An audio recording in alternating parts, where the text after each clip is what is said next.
अस्सलाम वालेकुम रहमतुल्लाहि व बरकातुहू। हमारी जो आज की आयत है सूरत निसा की आयत। सूरत निसा का सिलसिला भी चल रहा है। हमने पिछली आयत में यहूदियों की नाफरमानियों के बारे में पढ़ा है, तो इस आयत में अब अल्लाह ताला फरमा रहे हैं, अल्लाह ताला अहले किताब को तंबीह कर रहे हैं, उनके गुरूर और ईमान वालों के लिए सबक बयान फरमा रहे हैं।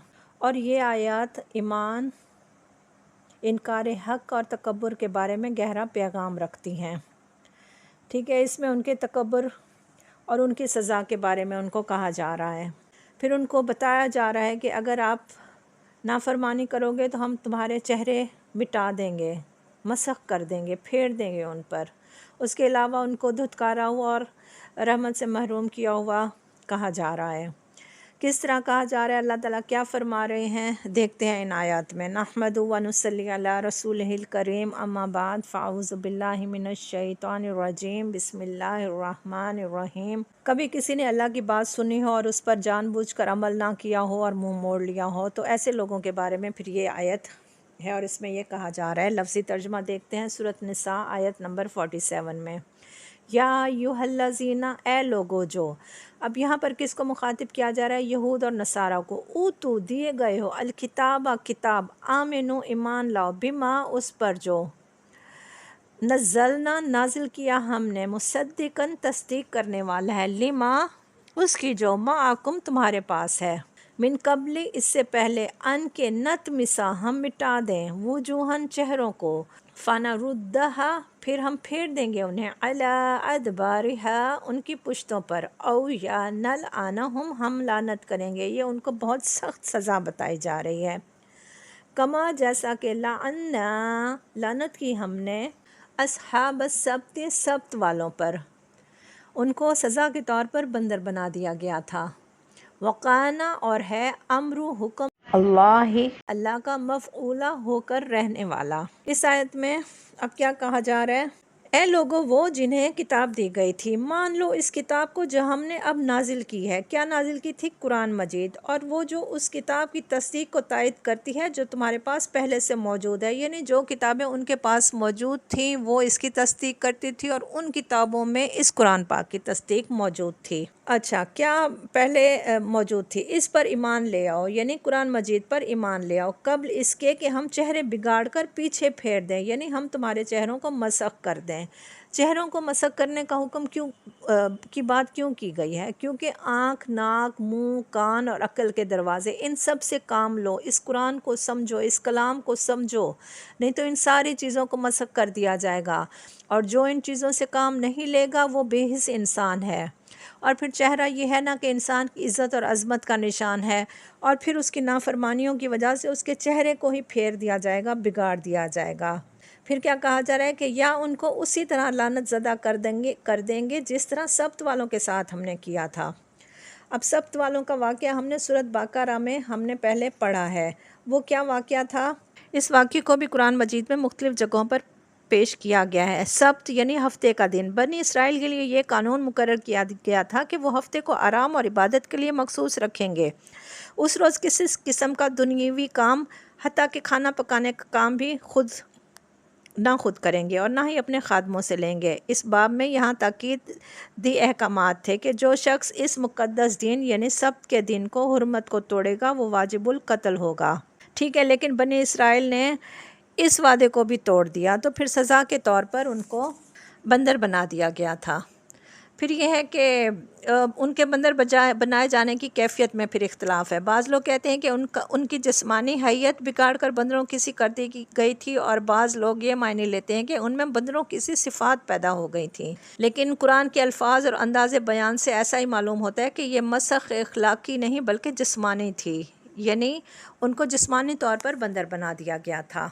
फिर आगे क्या फरमा रहे हैं? और याद रखो कि अल्लाह का हुक्म नाफिज होकर रहता है, अल्लाह बस शिर्क को ही माफ़ नहीं करता। इन्नल्लाह, बेशक अल्लाह, ला नहीं, यगफिरु, नहीं बख्शेगा, अन युश्रका, कि शिर्क किया जाए, बिही, साथ इसके, व यगफिरु, और वो बख्श देगा, माँ, जो, दूना, इलावा है, ज़ालिका, इसके, लिमन यशाउ, उसके लिए जिसे वो चाहेगा, वमन, और जो कोई, युशरिक, शिर्क करेगा, बिल्लाहि, साथ अल्लाह के, फ़क़द इफ़्तरा, तो तहक़ीक़ उसने गढ़ लिया, इस्मन गुनाह, अज़ीमा बहुत बड़ा।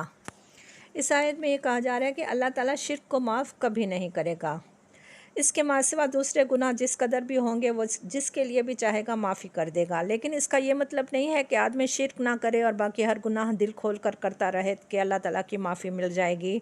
ऐसा नहीं है। दरअसल इससे ये बात ज़हननशीं करानी मकसूद है कि शिर्क, जिसको उन लोगों ने बहुत मामूली चीज़ समझ रखा था, तमाम गुनाहों से बड़ा गुनाह है। हत्ता कि और गुनाहों की माफ़ी तो मुमकिन है, मगर शिर्क एक ऐसा गुनाह है जिसे किसी भी सूरत में माफ़ नहीं किया जाएगा। अल्लाह के साथ जिसने किसी और को शरीक ठहराया तो उसने बहुत ही बड़ा झूठ तसनीफ़ किया और बड़े सख्त गुनाह की बात की। शिर्क के लिए अल्लाह की माफ़ी नहीं है और बाकी अल्लाह जिसे चाहेगा माफ़ कर देगा। शिर्क बहुत बड़ा गुनाह है। अल्लाह की ज़ात पर झूठ गढ़ लेना शिर्क बहुत बड़ा जुल्म है। अल्लाह के बारे में शिर्क करना, ऐसी बात करना जो अल्लाह ताला की तरफ से हुई ही ना हो। इसमें क्या आ जाता है कि अल्लाह ताला की ज़ात में भी, अल्लाह ताला की सिफ़ात में भी शिर्क करना, यानी किसी और को इसमें शामिल कर देना। अल्लाह की सिफ़ात में या अल्लाह के इल्म में, यानी किसी और को नफ़े और नुकसान का मालिक समझना, या किसी दूसरे को जाकर सजदा करना, या किसी और चीज़ को या किसी शख्स को अल्लाह की ज़ात से ज़्यादा बढ़कर चाहना, ये शिर्क में आ जाते हैं। फिर माल की मोहब्बत, औलाद की मोहब्बत, बहुत ज़्यादा मोहब्बत, खुदा से बढ़कर माल और औलाद को चाहना, ये भी शिर्क में आ जाता है। फिर अपने आप से ज़्यादा मोहब्बत करना, ये भी शिर्क में आ जाता है। ये ऐसी चीज़ें हैं हमने कभी गौर ही नहीं किया है कि ये शिर्क के ज़ुमरे में आ जाएंगी, कि अपनी औलाद को अल्लाह ताला से बढ़कर चाहना, अल्लाह ताला की तो नाफरमानी कर लेना लेकिन औलाद के आगे फर्माबरदारी करना, उनकी हर जायज़ नाजायज़ बात को मानना। अलम, क्या नहीं, तरा, आपने देखा, इल्लल्लाज़ीना, तरफ उनके जो, ये किसकी तरफ कहा जा रहा है? यहूदों की तरफ इशारा है। युज़क्कूना, पाक करार देते हैं, अब अनफुसहुम, अपने नफ्सों को, अलिल्लाहु, बल्कि अल्लाह, युज़क्की, पाक करता है, मन यशाउ, जिसको वो चाहता है, वाला, और ना युज़लमूना, वो जुल्म किए जाएंगे, फ़तीला, धागा बराबर भी। अच्छा, एक और बात यह है कि हम ऐसे ही बिला वजह किसी को कह देते हैं ना कि लानत हो तुम पर, या ऐसे ही बग़ैर तस्दीक के, बग़ैर तहक़ीक़ के किसी को लानत ज़दा करार दे देते हैं। अगर वो शख्स लानत का मुस्तहिक़ नहीं है तो फिर वो लानत हमारे ऊपर ख़ुद पलट आती है। इसलिए किसी भी अल्फाज को इस्तेमाल करने से पहले जो है उसकी तहक़ीक़ और तस्दीक कर ली जानी चाहिए। ठीक है। इस आयत में कहा जा रहा है कि तुमने उन लोगों को भी देखा होगा कि जो बहुत ही अपनी पाकीज़गी का नफ्स बढ़ते हैं, यानी वो ख़ुद को बहुत पाक साफ़ कहते हैं, हालांकि पाकीज़गी तो अल्लाह ही चाहता है, जिसे देता है, अता करता है। उन्हें जो पाकीज़गी नहीं मिलती तो दरहकीकत उन पर ज़रा बराबर भी जुल्म नहीं किया जाता। अब यहाँ पर पाकीज़गी से पता है क्या मुराद है? कि जो यहूद और नसारा थे वो ख़ुद को पाकीज़ा समझते थे। वो कहते थे कि हम खुदा के बेटे हैं। वो ख़ुद को हज़रत ईसा का बेटा समझते थे और अल्लाह का प्यारा समझते थे। कुछ ऐसे थे नसारा थे जो हज़रत ईसा के बारे में कहते थे कि उन्होंने हमारी हिस्से की सज़ाएँ ले ली हैं, अब हमें कोई सज़ा नहीं मिलेगी। नसारा कहते थे कि पैगम्बरों ने हमारे गुनाह की सज़ाएँ ले ली हैं, अब हम आज़ाद हैं। तो उनके बारे में फिर कुरान मजीद में कहा जा रहा है कि अपने आप को पाकीज़ा ना करार दो। अल्लाह खूब जानता है कि कौन तकवा वाला है।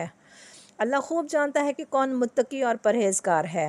और बहुत ज़्यादा गुमान करने से भी परहेज़ करो, क्योंकि बाज़ गुमान झूठ भी होते हैं और झूठ गुनाह है। फिर यह है कि उन पर उनके जो भी अमल होंगे उनको एक एक ज़र्रा जो है उसका हिसाब मिलेगा उनको, और उनके ऊपर ज़रा बराबर भी जुल्म नहीं किया जाएगा। एक धागे के बराबर, एक ज़र्रे के बराबर भी उन पर जुल्म नहीं किया जाएगा। उन्जुर, देखो, कैफ़ा, किस तरह, यफ्तरूना, वो घड़ते हैं, अलल्लाहि, अल्लाह पर, अलकाज़िब, झूठ। ये अब यहूदों के बारे में कहा जा रहा है कि वो अल्लाह ताला पर झूठ घड़ते थे, हालांकि उनके अंदर अमल ज़रा भी ना था। वकफ़ा, और काफ़ी है, बिही, उसका, इस्मन, गुनाह होना, मुबीना, खुलम खुला, यानी वो जो दीन की ज़ाहिरी दीनदारी करते थे और दिखावे के लिए करते थे, तो वो फिर यानी अल्लाह ताला पर झूठ घड़ लेना ही उनके लिए काफ़ी गुनाह है। अल्लाह ताला हमें याद दिलाते हैं कि ईमान का असल मायने ये नहीं है कि हम ख़ुद को बेहतर समझें और ख़ुद को खुद से लोगों से बढ़कर समझें, बल्कि हम हक़ के आगे झुक जाएं, आजिज़ी इख्तियार करें और गुरूर से बचें। इंशाअल्लाह अल्लाह ताला हमें ईमान की सच्चाई अता फ़रमाए, अपने कलाम झुकने वाला बना दे और हमें कुरान पर अमल करने की तौफ़ीक दे। हमने जो पढ़ा, सीखा, समझाया, अल्लाह ताला हमारी गलतियों और कोताहियों को माफ़ फ़रमा दे। اور ہمارا پڑھنا قبول فرما دے، آمین۔ سبحانک اللہم و بحمدک، اشہد ان لا الہ الا انت، استغفرک و اتوب الیک۔ السلام علیکم ورحمۃ اللہ وبرکاتہ۔